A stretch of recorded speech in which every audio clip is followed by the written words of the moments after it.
네, 안녕하세요. 이산구조 4장 바로 시작하도록 하겠습니다.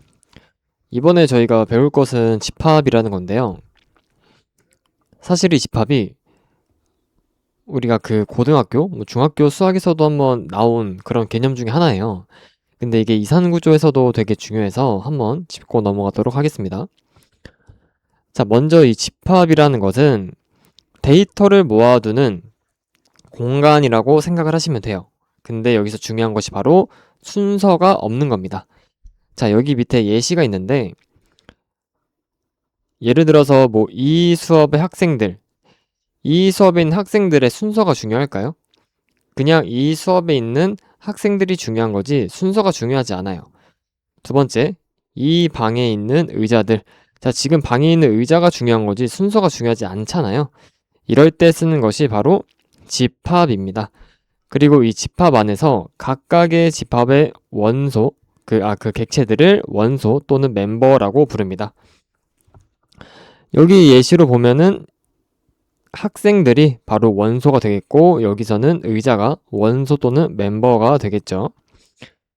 그리고 집합의 기호는 이렇게 삼지창 모양으로 씁니다.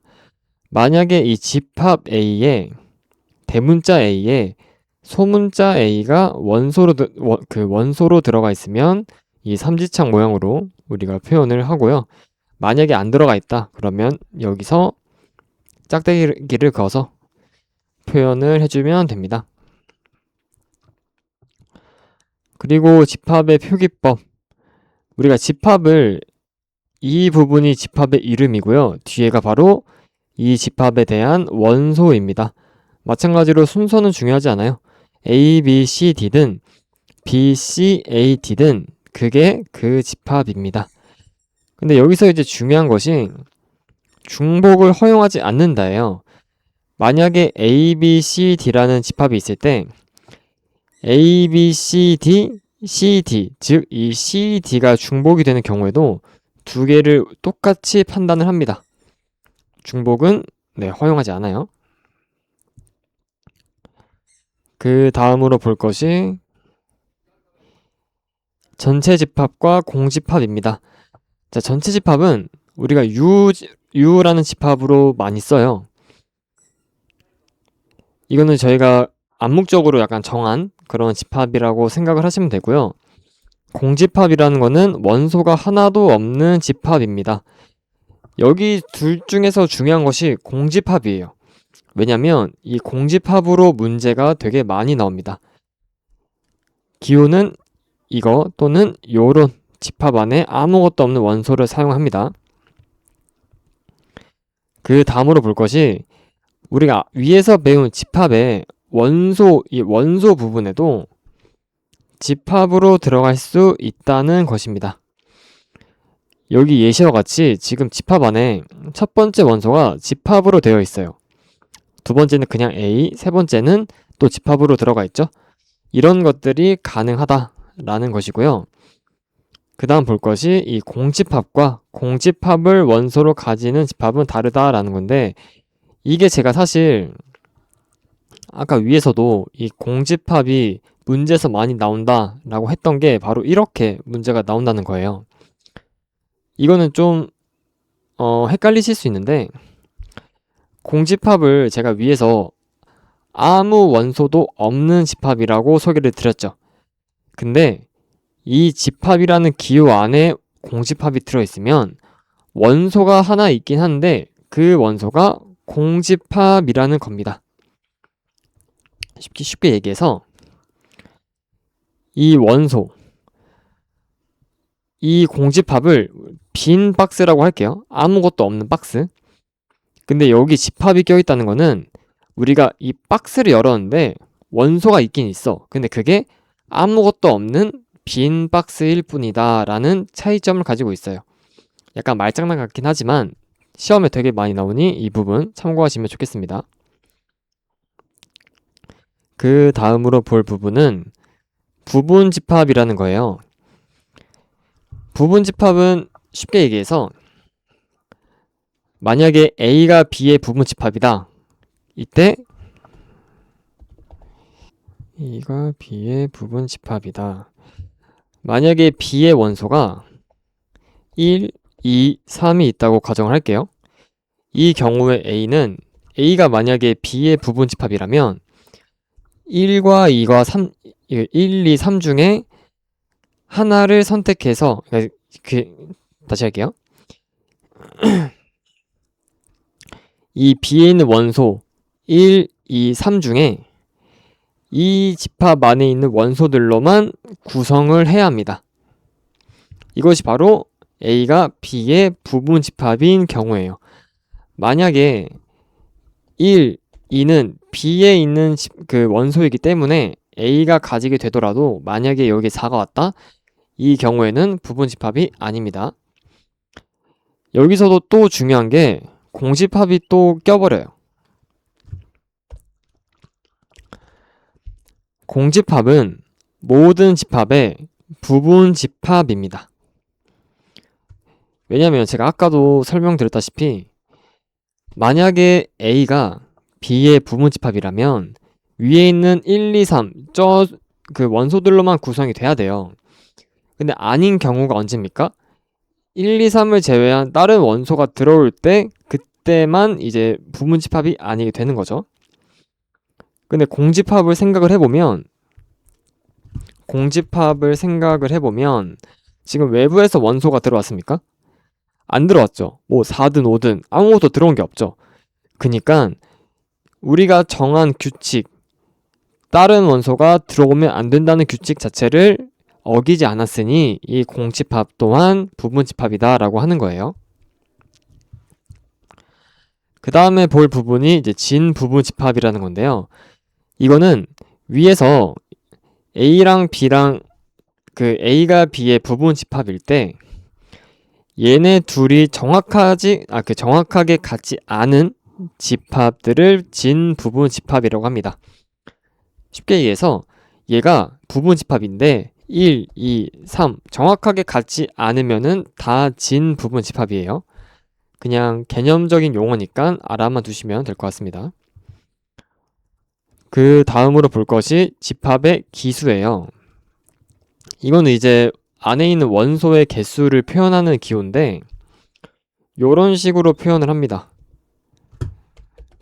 이 A라는 집합이 있으면 이 절대값 모양, 이 짝대기 2개 안에다가 A를 넣은 것이 이 원소에 있는 개수를 표현을 해주는 거예요.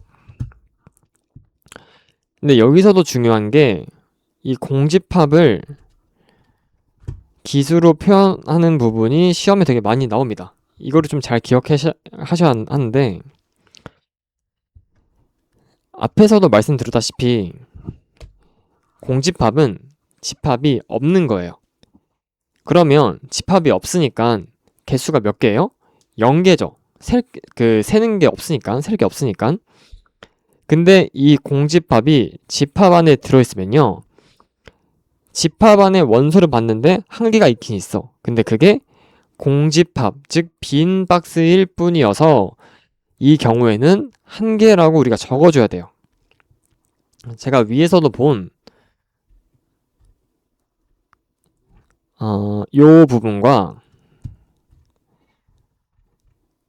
이 부분이 시험에 굉장히 많이 나옵니다. 대부분 여기서 다들 많이 헷갈리셔서 틀리는 부분 중에 하나예요. 그래서 이 부분을 잘 기억해 주시면 좋겠습니다. 그 다음으로 볼 부분이 멱집합이라는 거예요. 멱집합은 어떤 집합 A의 모든 부분 집합들의 집합이에요. 약간 헷갈리시죠? 이거는 예시를 들어야 확실하게 이해가 돼서 바로 설명을 드리도록 하겠습니다.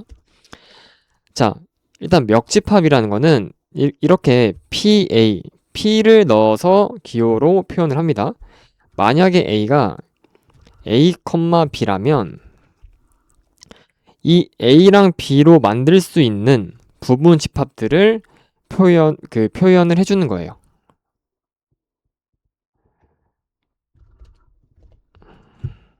이런 식으로 표현을 해주면 되는데 지금 A랑 B로 만들 수 있는 부분 집합 중 얘네들이 다 안 들어갈 때 공집합, 하나만 A만 들어갔을 때는 A, B만 들어갔을 때는 B, 두 개 다 들어갔을 때는 AB 이런 식으로 표현을 해주면 됩니다.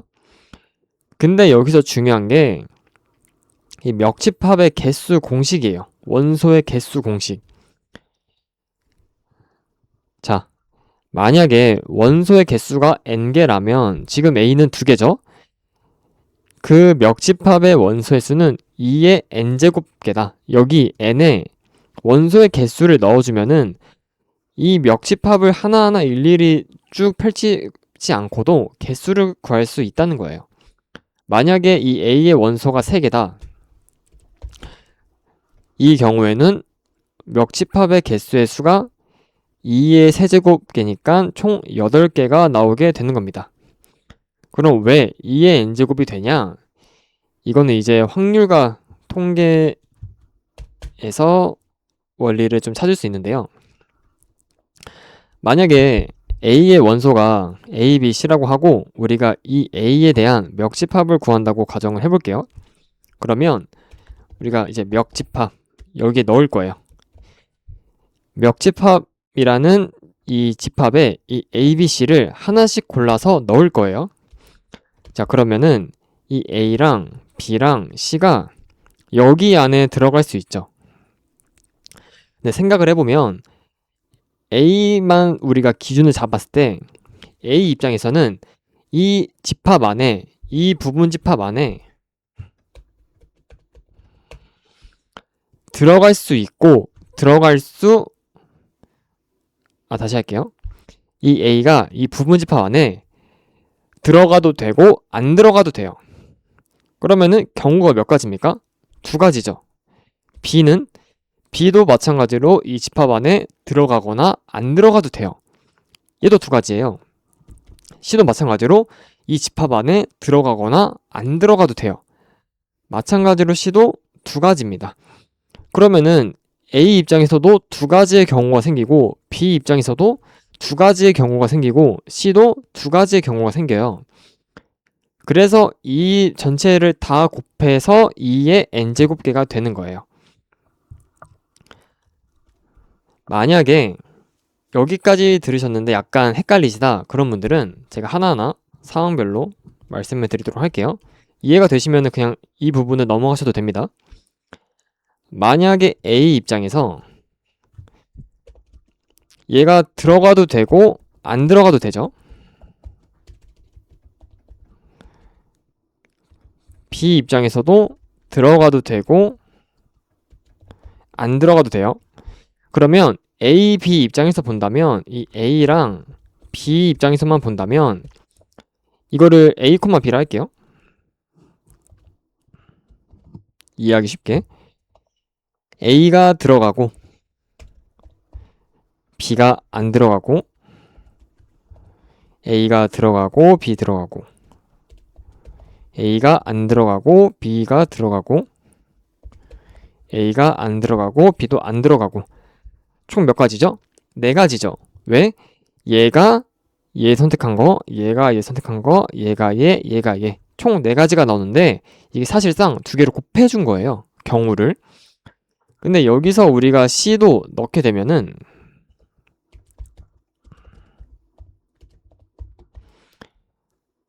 우리가 앞에서 정한 얘는 있죠. 이게 C가 들어갔을 때 그리고 A, B는 총 4가지니까 C가 들어갔을 때 4개, C가 안 들어갔어. 이 경우에도 4개가 나와요. 굳이 정리해주면 이거를 A, B, C로 써주게 되면은 얘네들 있죠. 얘네들이 C가 들어간 거니까 들어가고 C가 안 들어간 거니까 뒤에를 다 X로 써주는 이러한 경우가 됩니다. 그래서 각각의 나오는 경우의 수들을 다 곱해준 총 8개, 즉 2의 n제곱개로 우리가 원소의 개수를 써주는 거예요. 그 다음으로 볼 것이 바로 튜플입니다. 이 튜플은 뭐냐면 위에서 배운 집합과 다르게 순서가 존재하는 그 그릇이에요. 순서가 존재하는 모음이에요. 이 튜플이란 거는 제가 상황 예시를 들어드릴게요. 만약에 우리가 온라인에서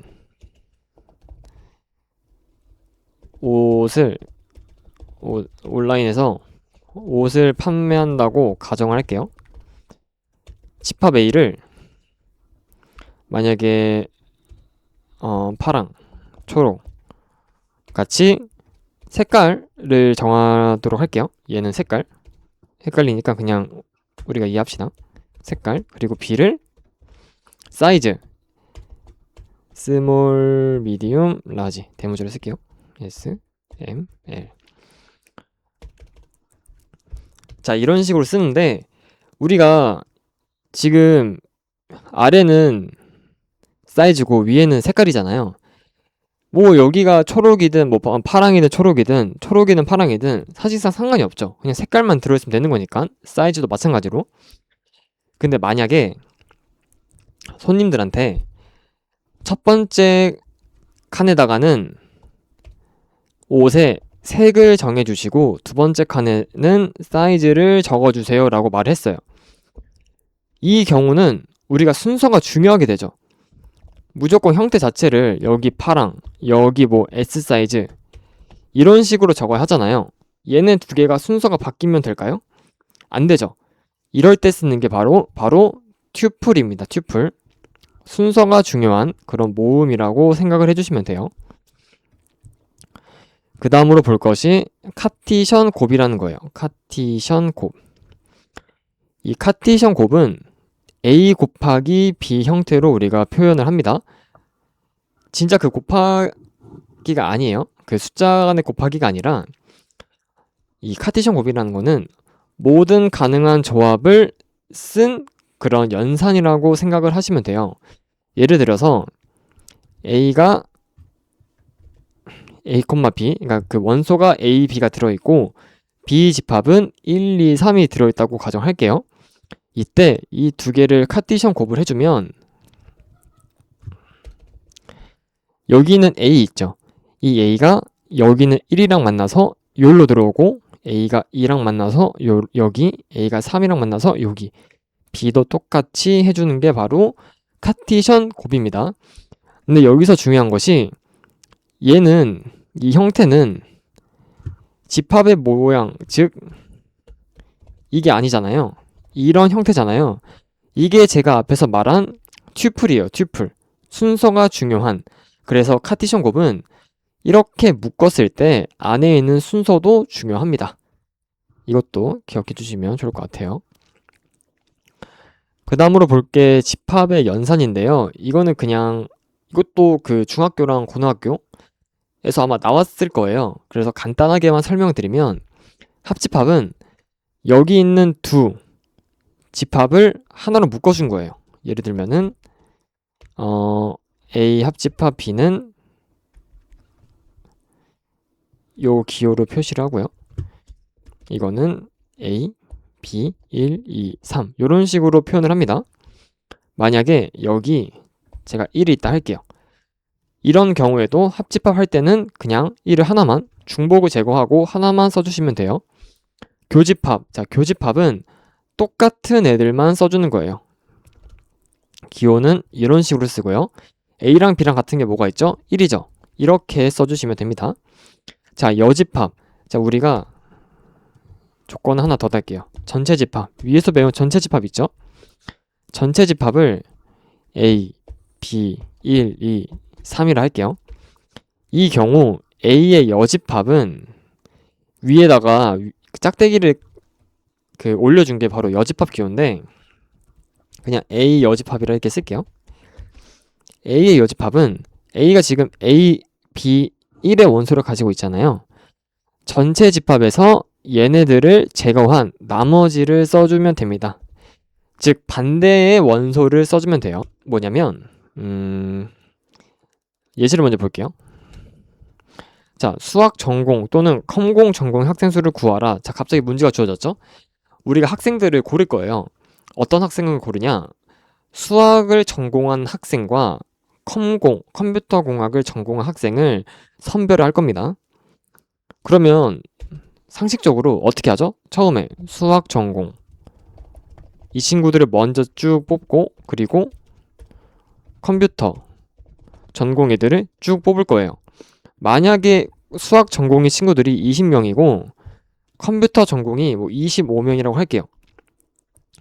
근데 우리가 하나를 생각을 못한 게 수학 전공이면서 컴퓨터 전공의 친구들이 분명 있을 거예요. 복수 전공인 친구들이 분명히 있을 거예요. 이 친구들을 5명이나 합시다. 그러면 이 친구들이 여기에서도 한 번씩 세지고 여기에서도 한 번씩 세졌을 거예요. 그러면 우리는 이 친구들이 총 5명인데 10명으로 세졌어요. 문제가 발생하죠. 그래서 이 수학 전공의 친구들과 컴퓨터 전공인 친구들을 더한 다음에 중복이 되는 친구들, 즉 복수 전공을 한 친구들을 빼주는 게 바로 이 포함 배제의 원리입니다.